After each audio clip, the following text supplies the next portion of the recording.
උතුම් වූ කිරිබෝය දවසේ එන්න අපිත් එක්ක කිරික හදන්නද. මුලින්ම අපි හාල් පිටියක් අරගෙන ඒක බැද ගන්න ඕන. ඊට පස්සේ පොල් ටිකක් දාගෙන හොඳට මිරික ගන්නකො. අපිට මේකට කජු ටිකකුයි, මුද්ද රසපලන් ටිකකුයි, රටින්දු ටිකකුයි ඕන වෙනවා.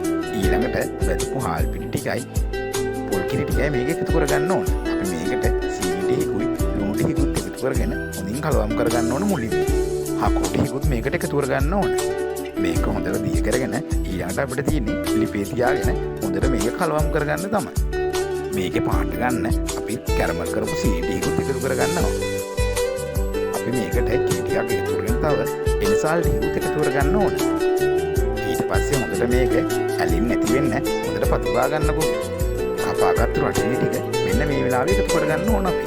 මුස්ත රස ප්ලාන්ට් ටිකත් එකතු කරගෙන කජු ටිකත් මේකට එකතු කරගන්නකො.